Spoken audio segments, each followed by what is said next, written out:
کے خلاف نفرت کا جو ایک پیغام ان لوگوں نے دیا ہے مذہبی انتہا پسندوں نے، تو اس حوالے سے وہ جو شامی صاحب کی بات ہے وہ بالکل ٹھیک ہے کہ اس حد تک انتہا پسندی ہے کہ وہاں کے جو بچے ہیں ان کے اندر بھی انہوں نے نفرت بھر دی ہے، اور ایک انتہا پسندی کا جو ماحول ہے وہ اس کا تو ہم نے ادھر سامنا کیا ہے، بہت زیادہ ہے جی، چھوٹوں میں، بڑوں میں، بوڑھوں میں، وہ خاص طور پر جماعت احمدیہ کے لوگوں کے خلاف انتہا پسندوں نے اس حد تک نفرت بھر دی ہے کہ ہمیں پتہ ہی نہیں چلتا کہ ایک بچے کو بھی اگر ہم پیار سے بلاتے ہیں تو وہ بھی آگے سے اس کا جواب جو ہے وہ اس کا بہت سخت رویہ ہوتا ہے۔ اگر کوئی احمدی کسی بچے سے بھی پیار سے اگر محبت سے بولتا ہے اس کے اندر بھی انہوں نے وہ نفرت بھر دی ہوئی ہے، تو ادھر تو انتہا پسندی اس حد تک ہے جی، ادھر کا ماحول احمدیوں کے لیے بہت سخت کر دیا گیا ہے۔ نہ صرف احمدیوں کے لیے بلکہ ہماری عدالتیں بھی اب کہہ اٹھی ہیں کہ سیاسی معاملات میں بھی ہم اکٹھے سر جوڑ کے نہیں بیٹھتے۔ آج ہی چیف جسٹس نے کہا ہے تحریک انصاف کو اور ان کو حکومت کو کہ آپ سر جوڑ کے بیٹھیں، فیصلے کریں، لیکن ملک ایسا ایسا جو بجائے آگے جانے کے پیچھے جا رہا ہے۔ تو آپ کے ساتھ کیسا معاملہ ہو گیا تھا کہ آپ کو مجبوراً ہجرت کرنی پڑی؟ بتائیے گا، پوری دنیا اس وقت آپ کو سن رہی ہے۔ جی، پاکستان میں میرا الحمدللہ ایک اچھا کاروبار تھا، میں موٹر سائیکل کا شو روم تھا میرا، اور میرا ایک الحمدللہ اچھا چلتا کاروبار تھا، اور اچھا میں سیٹل تھا پاکستان میں، کام کر رہا تھا، لیکن ہمارے ادھر جو ہمارا شہر ہے، ایک قصبہ ہے جی ٹی روڈ پہ سادوں کی، تو وہاں کا ماحول پہلے ٹھیک تھا، لیکن اچانک ہی انتہا پسندی کی ایک ایسی لہر ادھر آئی کہ وہ 2007 سے وہاں وہ مخالفت کا ایک سلسلہ شروع ہو گیا، تو انہوں نے آہستہ آہستہ یہاں تک ہمارا بائیکاٹ کر دیا، دکانوں پہ ہمارا بائیکاٹ ہو گیا، ہمارا ادھر آنے جانے میں وہ دوسری جو ہماری فیملی کے لوگ تھے مزدوری کرتے تھے احمدی، انہوں نے کام بند کروا دیے، ان سب کو پھر آہستہ آہستہ وہاں سے ہجرت کرنا پڑی، تو یہ یہاں تک ماحول بن گیا کہ انہوں نے رہنا وہاں بہت مشکل کر دیا۔ تو 2018 کی بات ہے کہ 2018 میں پہلے ہم قربانی کرتے تھے عید الاضحیٰ کے موقع پر، پھر وہ انتہا پسند آئے اور کہنے لگے کہ آپ یہ قربانی نہیں کر سکتے، تو پھر ہمیں خود ہی انہوں نے کہا کہ آپ اپنی اگر کرنی ہے تو اپنے گھر کے اندر کر لیں، تو پھر ہم نے تقریباً 2-3 سال سے یہی سلسلہ شروع کیا، تو یہ 2018 میں اپنے گھر کی چھت کے اوپر جو ہے وہ دمبا ذبح کر رہا تھا قربانی کے لیے، تو انہوں نے ہمارے ساتھ ہمسائے تھے، بظاہر کوئی ہمارے خلاف اس طرح کا حصہ نہیں لیتے تھے، ہمیں نہیں ایسا تھا کہ وہ ان انتہا پسندوں کے ساتھ شامل ہو جائیں گے، تو لیکن وہ ان کے ساتھ شامل ہوئے اور ان کو انہوں نے اپنے چھت کے اوپر جگہ دی ہماری نگرانی کرنے کے لیے، تو جب ہم قربانی کر رہے تھے تو انہوں نے اوپر سے ویڈیو بنا لی، اور ویڈیو بنا کے تصویریں بنا کے پھر وہ تھانے چلے گئے، اور تھانے جا کے انہوں نے درخواست دی اور ایس ایچ او کو پریشرائز کیا کہ اس کے خلاف پرچہ کاٹیں، یہ اسلامی جو کام ہے یہ کیونکہ احمدی جو ہیں یہ نہیں کر سکتے، تو ان کے خلاف پرچہ درج کیا جائے، تو پھر اس سارے علاقے کے تقریباً 200-250 لوگ اکٹھے ہو کے تھانے گئے، اور وہاں جا کے انہوں نے میرے خلاف ایف آئی آر درج کروائی، تو میں بعد میں جب ایف آئی آر تو میں نے عبوری ضمانت کروا لی، پھر بعد میں وہ سیشن کورٹ سے میری اچھا یہ بتائیے گا کہ نارمل جو قانون ہے پاکستان کا یا بین الاقوامی قانون ہے چادر اور چار دیواری کا تحفظ، یہ تو حق ہی نہیں بنتا کسی کو کہ کسی کے گھر میں جھانک کے جایا جائے، پکڑا جائے یا ویڈیو بنائی جائے، تو کیا دیکھتے ہیں ایسے قانون کو؟ حالانکہ وہ قانون ہے وہاں پاکستان میں، تو یہ ان کے اوپر مقدمہ بنتا ہے، تو آپ کہتے ہیں کہ آپ کے اوپر مقدمہ کر دیا۔ انہوں نے ہمارے اوپر مقدمہ بھی کر دیا، اور جب عدالت میں یہی چیز جو ہے ہمارے وکیل نے پیش کی تو کیونکہ ادھر یہ انتہا پسندوں کا یہ پریشر اتنا ہے کہ عدالتیں بھی فیصلہ کرنے میں مجبور ہو جاتی ہیں ان کے حق میں، تو کیونکہ عدالت میں بھی اسی طرح ہی ہوا کہ انہوں نے پریشرائز کیا، ایک تقریباً 200-250 کے قریب لوگ وہ عدالت کے باہر بیٹھے رہے، تو وہ جج کو مجبوراً جو ہے بجائے کہ وہ انہوں نے خلاف ورزی کی تھی اس قانون کی 4 دیواری کی، لیکن اس کو مجبوراً جو ہے وہ میری ضمانت کینسل کرنی پڑی۔ اچھا یہ بتائیے گا، کیونکہ میں پروگرام آپ سے ہو سکتا ہے 2-3 کریں گے، تو یہ بتائیے گا کہ جو یہ پہلا مقدمہ ہے پاکستان کی ہسٹری میں کہ جو کسی کو قربانی کی وجہ سے جس کے اوپر مقدمہ کیا جائے، یا اس سے پہلے بھی مقدمے ہو چکے تھے؟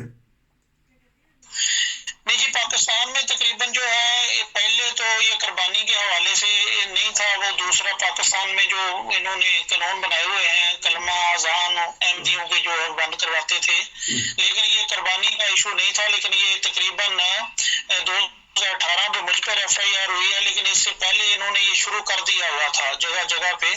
لیکن پاکستان میں جو پہلی FIR ہوئی ہے وہ مجھ پر ہوئی ہے جی، 2018 میں جو FIR ہوئی ہے مجھ پر ہوئی ہے پہلی۔ سب سے پہلی جو FIR ہے وہ آپ کو سمجھے آزاد ہی ہے کہ اس زمانے میں بھی ترقی یافتہ ملک میں بھی ایک اسلامی ملک، تو اس میں ایک تو انہوں نے غیر قانونی کام کیے، پھر اس کے بعد آپ کے اوپر مقدمہ کر دیا، اس پہ بھی میں بات کروں گا۔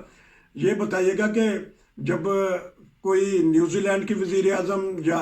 کینیڈا کے وزیر اعظم یا انڈیا کے وزیر اعظم خیر سگالی کا پیغام دیتے ہیں تو یہ خوش ہوتے ہیں،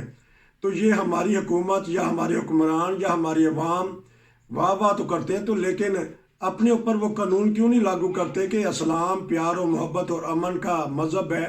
تو وہ رہنے کے حقوق بھی دیتا ہے، اقلیتوں کے رہنے کے بھی حقوق بھی دیتا ہے؟ کیا وجہ ہے کہ ہمارے ان باتوں پہ عمل نہیں کرتے، لیکن جب کوئی دوسرا وزیر اعظم کہتا ہے مسلمانوں کے متعلق تو بڑا خوش ہوتے ہیں؟ اصل میں نا جی ہمارے پاکستان میں وہ شعور اور وہ تعلیم نہیں ہے، جاہلیت زیادہ ہے، اور جو پڑھا لکھا طبقہ ہے وہ لوگوں کو گمراہ کرتا ہے، اور خاص طور پر جماعت احمدیہ کے بارے میں جو غلط پراپوگنڈا کر کے، غلط جماعت احمدیہ کے قائد بیان کر کے سادہ لوگوں کو جو ہے نا وہ گمراہ کرتا ہے اور انتہا پسندی بڑھاتا ہے، تو یہی وجہ ہے، یہ ایک کم علمی بھی ہے، لیکن جو انتہا پسند ہیں وہ ان سادہ لوگوں کو گمراہ کر دیتے ہیں اور پھر وہ انتہا پسندی پہ اتر رہتے ہیں۔ اچھا، یہ پاکستان میں کوئی علمی ہے جی۔ اچھا، یہ بھی میں اب اگلے پروگرام میں اس پہ بھی بات کریں گے۔ اب تھوڑا سا اب یہ پتہ کر لیتے ہیں کہ ایک مہاجر ہوتا ہے، اس کو بہت ساری مشکلات ہوتی ہیں راستے کی، بعض دفعہ پہنچ بھی نہیں سکتا منزل پہ، اور جب پہنچ بھی جاتا ہے وہاں بھی مشکلات ہوتی ہیں۔ ملیشیا میں آپ ماشاءاللہ 3-4 سال سے ہیں، تو کیا محسوس کرتے ہیں، کیا کیا مشکلات ہیں؟ کیونکہ آپ ایک ہنستا بستا اور چلتا ہوا کاروبار چھوڑ کے آئے تھے، موٹر سائیکلوں کا شو روم تو بڑی بات ہے، لوگوں کے پاس سائیکل ہو جانا بڑی خوشی کی بات ہوتی ہے۔ آپ بتائیں کہ ملیشیا میں کیا کن کن مسائل کا سامنا کرنا پڑا ہے آپ کو اور کرنا پڑ رہا ہے، اور کیا کیا لوگوں کو مسائل کرنا پڑتے ہیں سامنا ان کا؟ جی، ملیشیا میں سب سے بڑا جو مہاجر کے لیے پرابلم ہے وہ یہی ہے کہ یہاں آگے جو ہم سالم تو کرتے ہیں، لیکن ہمارے سالم کی کوئی حقیقت نہیں ہے۔ یہاں کسی بھی جگہ پہ کوئی اگر پولیس ہمیں روکتی ہے تو اس میں ہماری وہ جو ہمارے پاس سالم کے ڈاکومنٹس ہوتے ہیں اس کو وہ تسلیم نہیں کرتی، مختلف طریقوں سے تنگ کر کے پھر وہ کچھ پیسے لے کے پھر وہ چھوڑتے ہیں، تو یہ ایک ہر ادھر سالم سیکر کے لیے پریشانی ہے۔ تو دوسرے نمبر پہ یہ ہے کہ یہاں پہ ایک سالم سیکر کو کام کرنے کی اجازت نہیں ہے، اگر کوئی اپنا پیٹ پالنے کے لیے محنت مزدوری کرتا ہے تو اسے وہ معاوضہ بھی نہیں ملتا جو ایک ورکر کو ادھر فیکٹری میں ملتا ہے۔ یہ سب سے بڑی تو یہ پرابلم ہے۔ تو خاص طور پر ان لوگوں کے لیے جس طرح کہ میرا پاکستان میں الحمدللہ ایک اپنا کاروبار تھا، میرے ملازم تھے، تو اب اس طرح کا ایک میں نے اب زندگی کا ایک حصہ گزارا ہے، اپنا ایک کاروبار سیٹل کیا تھا ادھر، اور اب میری ایج تقریباً 47 ہے، تو اب ادھر آ کے میں ادھر جس طرح کی لائف گزار رہا تھا، اب ادھر آ کے اب تو مجھے ادھر کام کرنے کی اجازت نہیں، اگر میں جو کوئی کام کرنا پڑے گا تو وہ کہیں مزدوری ملے گی، مزدوری میں وہ کر نہیں سکتا، تو یقیناً یہاں پہ ایک سفید پوش آدمی کے لیے تو بہت مشکل ہے، لیکن پاکستان میں ہم رہ نہیں سکتے، تو یہاں رہ کے بس ہم تو اسی طرح ہی، ہمارے کوئی بھائی جو دوسرے جگہ پہ ہیں وہ مجھے کچھ سپورٹ کرتے ہیں، میں تو اس طرح ہی ان کی مدد سے ابھی ادھر ٹائم پاس کر رہا ہوں جی۔ ٹھیک، اچھا بچے میرے چھوٹے ہیں وہ ٹھیک، یہ بتائیے گا کہ آپ نے کام کا کہا ہے اور آپ کیس بھی جو ہے وہ بعض دفعہ پولیس ایکسیپٹ بھی نہیں کرتی، اور زبان اور میڈیکل کا کہتے ہیں کہ وہاں یہ بھی مسئلہ ہے، اور بعض دفعہ بچے کی پیدائش پہ تو انتہائی زیادہ خرچہ آتا ہے، تو اس بارے میں کوئی معلومات ہو تو؟ جی بالکل ایسے ہی ہے جی، خاص طور پر زبان تو جی ادھر کی، کیونکہ یہاں پہ دوسری انڈیا اور بنگلہ دیش کے لوگ ہیں زیادہ، تو یہاں میں زبان کا جو ہے نا جی وہ سیکھنے کا موقع نہیں ملتا، زبان تو اس طرح سیکھے نا کہ اگر ہم ان کے انڈر جا کے کہیں کام کریں، تو اس لیے زبان کا ایشو ابھی تک اسی طرح ہی ہے۔ تو دوسرا میڈیکل کا بھی یہاں پہ بہت ہی ٹف ہے، یہاں کے جو پرائیویٹ ہاسپٹل ہیں یا گورنمنٹ ہاسپٹل ہیں ان کی جو فیسیں ہیں وہ ہم افورڈ نہیں کر سکتے، بہت مشکل ہے۔ دوسرا یہ ہے کہ UNCR نے کچھ میں بنایا ہوا ہے ادھر جی زوچی کلینک کے نام سے، لیکن وہاں کوئی چند ایک جو ہے علاج میسر ہوتے ہیں عام، جیسے کوئی ایک پاکستان میں بھی چھوٹے چھوٹے کلینک بنائے ہوتے تھے، اس طرح کی وہ پوزیشن ہے، یہی سمجھ لیں کہ سر درد کی گولی دے دیتے ہیں، اگر کوئی بڑا مسئلہ آ جائے کسی کو تو وہ اس کا ریفر کر دیتے ہیں کہ آپ گورنمنٹ ہاسپٹل چلے جائیں یا پرائیویٹ ہسپتال سے کروا لیں۔ تو ایک اگر کسی کو کوئی اللہ نہ کرے یہاں بیماری آ جائے، کوئی ہارٹ کی پرابلم آ جاتی ہے یا اور، تو وہ اس کے لیے بہت مشکل ہے جی، وہ تو بس اللہ تعالیٰ سے دعا کرتا ہے کہ میں بس کسی طرح وہ علاج نہیں کروا سکتا۔ اچھا، آخر میں یہ بتا دیجیے گا، 20 منٹ کا پروگرام ہو جائے گا، ری سیٹلمنٹیں ہو رہی ہیں کیونکہ کرونا کے بعد کچھ پابندیاں لگی تھی، کرونا کے دوران کوئی آپ کی نظر میں ہے، کوئی ایسی فیملیاں گئی ہوں، نام کے بغیر بتا دیں کہ ہاں جی آپ کے علم میں ہیں، کوئی فیملیاں گئی ہیں، جا رہی ہیں، یا آپ کا کوئی طریقہ کار چل رہا ہے کہ آپ بھی کسی جگہ ری سیٹلمنٹ ہو جائے گی؟ آیا ملیشین حکومت بھی کچھ کر رہی ہے اس معاملے میں تعاون؟ تو انشاءاللہ کیونکہ یہ پروگرام آج کا لمبا ہوگا، آپ سے ایک اور پروگرام کروں گا، اور آپ سے ایک ایمان فروز واقعات کا جو آپ کے والد صاحب نے بیعت کی کس طرح خلیفہ ثانی رضی اللہ تعالیٰ عنہ کے، وہی پتہ کروں گا۔ ری سیٹلمنٹ کے بارے میں 1-2 منٹ میں بتا دیجیے گا۔ جی ری سیٹلمنٹ کا ادھر ہے جی، آپ ایک ہزاروں کی تعداد میں آ کے فیملیاں نے سیلم کیا ہوا ہے، اگر ان میں سے اگر کسی کا ری سیٹلمنٹ 1-2 فیملی کا ہوتا بھی ہے سال میں، تو وہ بھی ان کا ہوتا ہے جو عرصہ 5-6 سال سے جن کا میڈیکل کا کیس ادھر درج ہوتا ہے۔ اب ایک بندہ جو بیمار ہوتا ہے جسے ہارٹ کی پرابلم ہے، اسے 5 سال اس کا ادھر کیس چلتا ہے، تو پھر جا کے اس کی ری سیٹلمنٹ ہوتی ہے، تو ایسے لوگوں کی ہی کوئی اکا دکا کی ری سیٹلمنٹ کی کال آتی ہے۔ تو اب یہ دیکھ لیں، وہ تو یہی ہے کہ ایک سمندر سے ایک قطرہ نکال دیں گے تو اس میں کیا فرق پڑے گا، باقی تو لوگ ادھر ہی ساری فیملیاں بیٹھی ہوئی ہیں جی، ادھر ہی ساری فیملی بیٹھی ہیں، وہاں بہت سارے مسائل ہیں، ہم اگلے پروگرام سے میں آپ سے پتہ کریں گے پاکستان کے حالات، اور یقیناً کیونکہ آپ پاکستان میں آپ نے ایک بزنس مین کے طور پہ زندگی گزاری، سیاسی حالات سے بھی باخبر ہوں گے، ملیشیا میں بیٹھے ہیں، ملک غیر عالمی خبروں سے بھی آپ باخبر ہوں گے، اور یقیناً آپ سے میں آپ کی فیملی کے ایمان فروز واقعات کا پتہ کروں گا۔ بھٹی صاحب آپ کا بہت شکریہ۔ ناظرین، اگر آپ بھی ہمارے ساتھ کوئی پروگرام کرنا چاہتے ہیں تو واٹس ایپ پہ میسج کیجئے، دیکھیں کہ آج ہی میں نے ان سے بات کی تو آج ہی انہوں نے بہترین پروگرام دے دیا۔ نصیر کو اجازت دے دیجیے گا۔ السلام علیکم ورحمۃ اللہ، آپ کا شکریہ۔